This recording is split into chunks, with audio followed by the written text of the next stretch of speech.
ಗಂಡು ಮೆಟ್ಟಿದ ನಾಡು.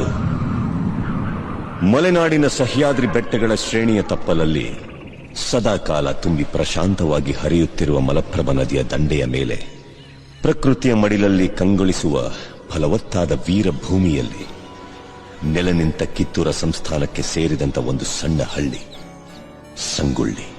ಈ ಹಳ್ಳಿಯಲ್ಲಿ ವಂಶ ಪಾರಂಪರ್ಯವಾಗಿ ವಾಲಿಕಾರಿಕೆ ವೃತ್ತಿ ಮಾಡುತ್ತಿರುವ ಕುರುಬ ಸಮಾಜದ ದೇಶನಿಷ್ಠ ಕುಟುಂಬದಲ್ಲಿ ಭರಮಣ್ಣ ಹಾಗೂ ಕೆಂಚವ್ವಳ ಮುದ್ದಿನ ಎರಡನೇ ಮಗನಾಗಿ ಹುಟ್ಟಿದವನೇ ಸಂಗೊಳ್ಳಿ ರಾಯಣ್ಣ. ಕ್ರಾಂತಿವೀರ ಸಂಗೊಳ್ಳಿ ರಾಯಣ್ಣ.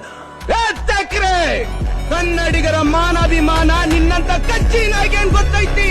ಇದು ಕೆಚ್ಚದ ಕಲಿಗಳ ಬೀಡೈತಿ.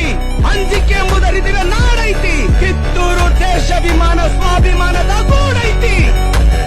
ಇಂಥ ನಾಡ್ಗ ನೀನು ಜೀವ ಭಯ ತೋರಿಸ್ತಿ.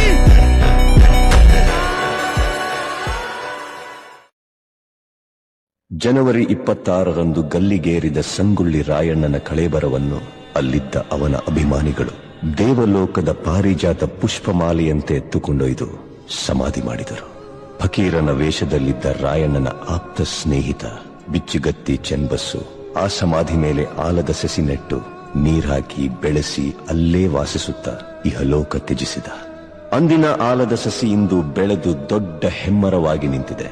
ಇಂದಿಗೂ ರಾಯಣ್ಣನ ಭಕ್ತರು ಜಾತಿ ಮತ ಧರ್ಮಗಳ ಭೇದ ಭಾವವಿಲ್ಲದೆ ಹುಟ್ಟಿದರೆ ನಿನ್ನಂತ ಮಕ್ಕಳು ಹುಟ್ಟಲಿ ಎಂದು ತೊಟ್ಟಿಲು ಕಟ್ಟಿ ಹರಕೆ ಹೊತ್ತು ದೇವಮಾನವನಿಗೆ ಪೂಜೆ ಸಲ್ಲಿಸಿ ಫಲ ಸಿಗಲೆಂದು ಸೆರಗೊಡ್ಡಿ ಬೇಡುತ್ತಾರೆ.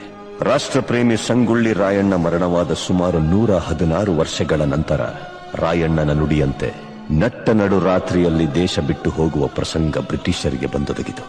ಅಚ್ಚರಿ ಏನೆಂದರೆ ರಾಯಣ್ಣನ ಹುಟ್ಟಿದ ದಿನವಾದ ಆಗಸ್ಟ್ 15ರಂದೇ ಭಾರತಕ್ಕೆ ಸ್ವಾತಂತ್ರ್ಯ ಬಂದಿತು.